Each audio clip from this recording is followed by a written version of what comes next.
Ул рус телендә Уфа өязе татарлары дип атала. Монда илнең борынгы акытлар архивындагы Мәскәү һәм Санкт-Петербург фондларындагы моңарчы киң җәмәгатьчелеккә билгеле булмаган мәгълүмат бирелә.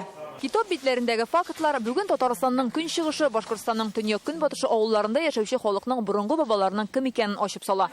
Тарихчылар аны 18 гасырдагы 4 ревизия хәзергечә итеп әйтсәк, халык санын алу документларыннан казып чыгара. Шул чорда татарларның күпләп башкорт сословиесе катламы булып теркәлгәнен күрә. 1722 елда авыл кешеләре ясашный татар яисә служилый татар дип исәпләнсә, 1782 елда һәм алга таба инде алар башкорт булып, типтәр булып, башка сословиедә торганнар. Башкортстан җирләре Россия хөкүмәтенә кушылганнан соң, бу җирдә яшәүче башкортларга өстәмә льготалар бирелә. Алар үзләренең бу җирләреннән ясакны түләмәскә яки аз түләргә мөмкинлек бирелә аларга. Шуңа күрә бу җирдә яшәгән крестьяннар күбесе башкорт катламына керергә омтылалар. Чөнки налог түләмәс өчен һәм яки азрак түләр өчен төрле урында төрле чара карап. Шуңа күрә бик күп татарлар үзләре теләге белән башкорт катламына керергә дип язылалар. Шуның өчен күп авылларны башкорт дип язып бетерделәр. Менә бу яңа материалның чыгуы бик зур файда.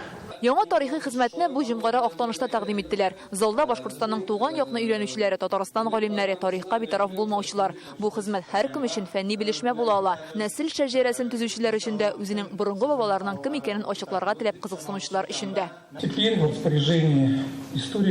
Хәзер туган якны өйрәнүчеләр өчен Башкортстанның көнбатышы, Татарстанның көнчыгышы турында кыйммәтле белешмә басма барлыкка килде.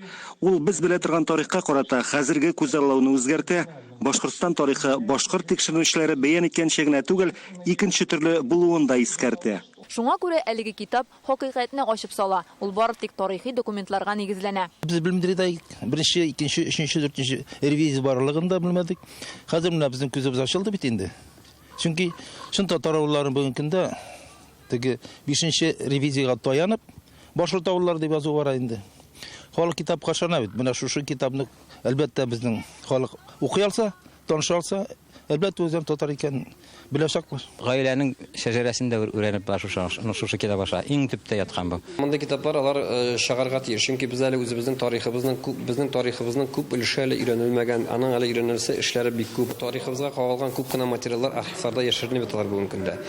Бөтен кешенең дә архивка кирип алар белән танышу мөмкинлеге дә юк. Монда бу китапта инде материаллар популяр формада, һәр кеше аңлаешлы, һәр кеше күрерлек, укырлык формада алар укучыга килеп җиткереләләр. Әлеге китапны теләүчеләр теләсә кайсы вакытта интернеттан ачып укый ала. Моның өчен эзләү системасына бары тик китапның исемен кертергә кирәк һәм ул бик тиз табыла. Туган телләр һәм халыклар бердәмлеге елы менә шулай яңа белешмә китапны тәкъдим итүдән башланды. Ул хәзерге чорда бик мөһим әйбер. Бүген мәгълүмат ташкынында яшәгәндә андый хезмәтләргә ихтыяҗ зур, чөнки замана төрлелегендә һәркем үз асылларын белеп бетермәскә мөмкин. Галимнәр дә, тарихчылар да чын күңелдән шуңа ышана.